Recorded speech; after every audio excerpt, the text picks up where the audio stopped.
When was the last time that somebody asked you what you wanted without being judgmental? When was the last time you asked yourself what you wanted? So far in coaching, none of my clients have come to me looking for the exact same outcome, but they have all come to me with some doubt or uncertainty as to what it was that they wanted, followed closely by a belief that what they wanted was unlikely to happen for one reason or another. Well, I'm here to tell you that there's absolutely no way to get what you want if you don't know what it is that you want. Today, I'm going to tell you about two client success stories where we solve the problem by tapping into their wants and their desires. Let's go. Welcome to Because I've Healed, the podcast where we talk about shaking the chains of expectations placed on us by the world. My name is Asha Wilkerson, and I'm a former high-achieving attorney and college professor turned healing-focused life coach for Black women. Each week, I'm bringing you a life lesson that started with healing. Not only will I explain the chains I was able to break, but also the success I experienced after. Let's get to healing.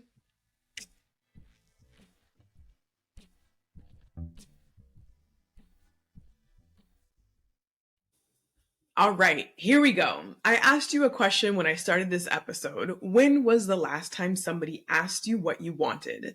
Close your eyes for a second, as long as you're not driving, and take a deep breath. Really inhale through your nose and exhale, release the stress, and then think about it. Do you remember the last time that somebody asked you what you wanted? And when was the last time somebody asked you what you wanted and it wasn't related to food?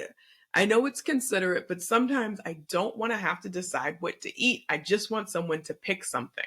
But seriously, when was the last time that somebody genuinely asked you what you wanted in life, or in love, or in relationships?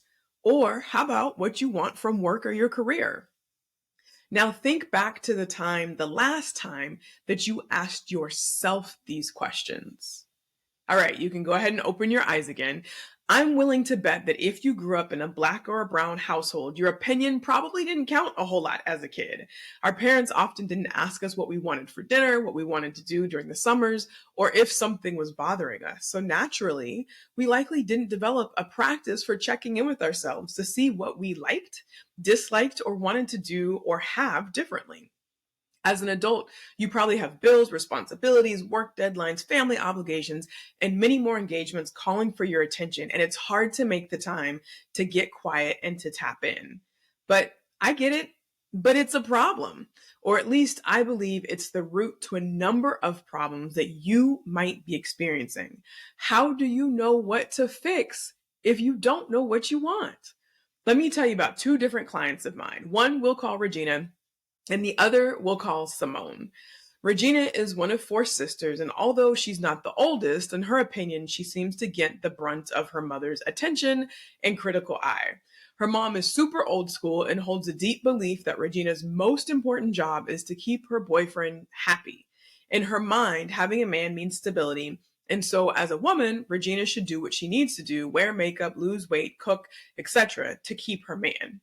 Regina is not just college educated, but she has a master's degree. She's a successful employee and an entrepreneur, and she owns a home. By many people's standards, she's doing great, and there's not much to improve on.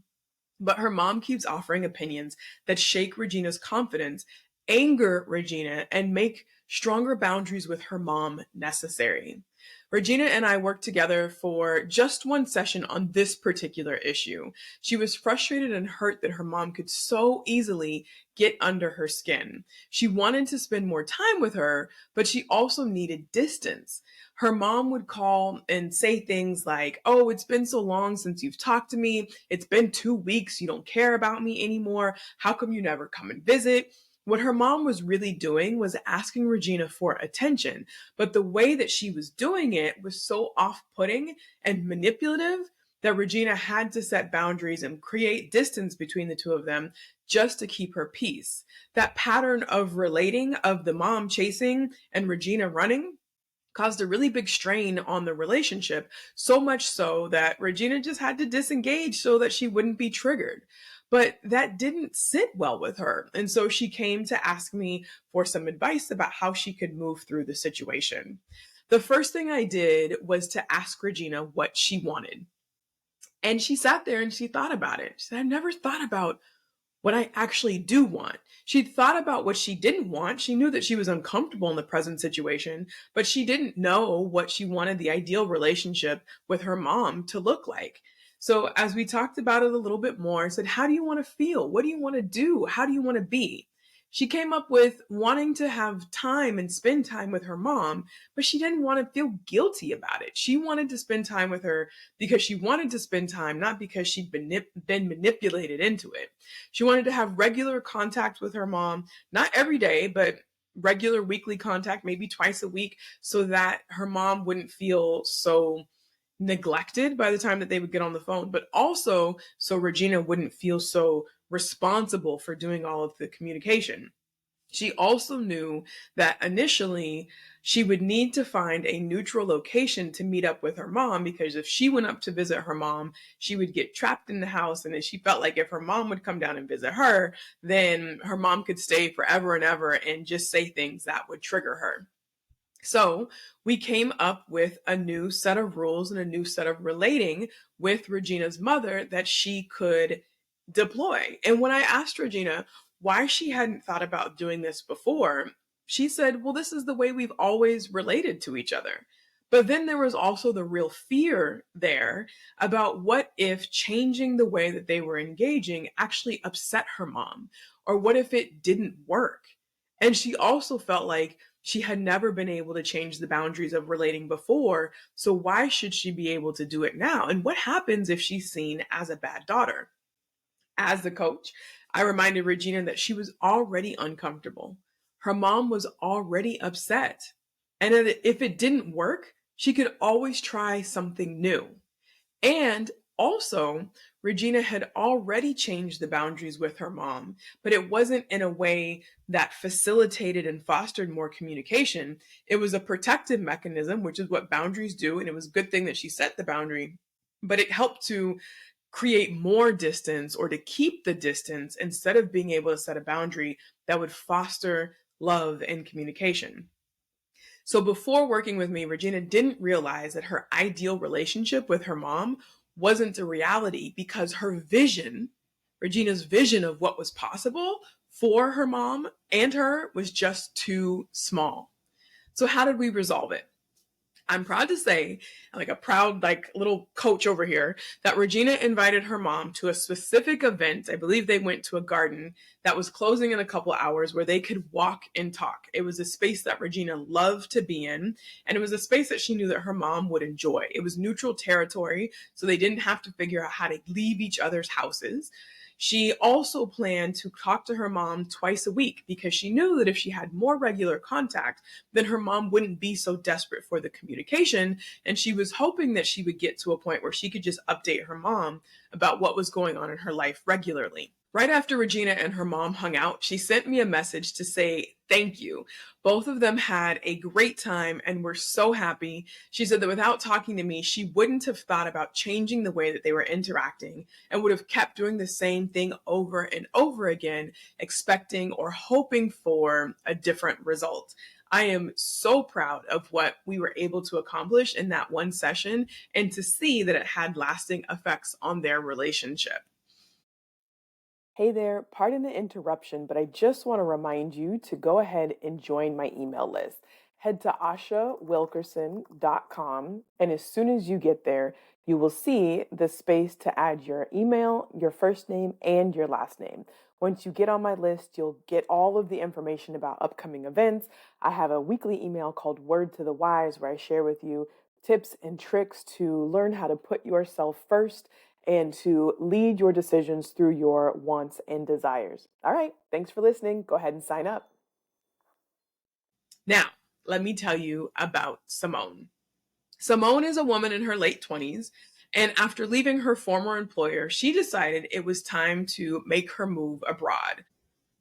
We worked on a few things while coaching together, from determining what her ideal work situation would look like to also deciding what she wants in her home when she moves abroad. First, let me give you a little bit of background. Simone found success really early on as a first generation Black female immigrant. Education and achievement were firm family values, and discussions or questions about what Simone wanted for herself never, ever came up. So now that she's at a crossroads where she can decide to stay with the status quo and go back into the business world, or build a beautiful life that is specifically tailored to her wants and needs, Simone has to figure out what she really wants. We spent the last few weeks getting clear on her vision, and she started these exercises, these weekly journaling exercises, where she wrote every day for about a week of what her ideal life would look like, what it would include, and how she would feel if there were no barriers to making it happen. Then I asked Simone to write a letter from her future self, telling her present self how proud she is of the work that she's done and what life is like for her in the future.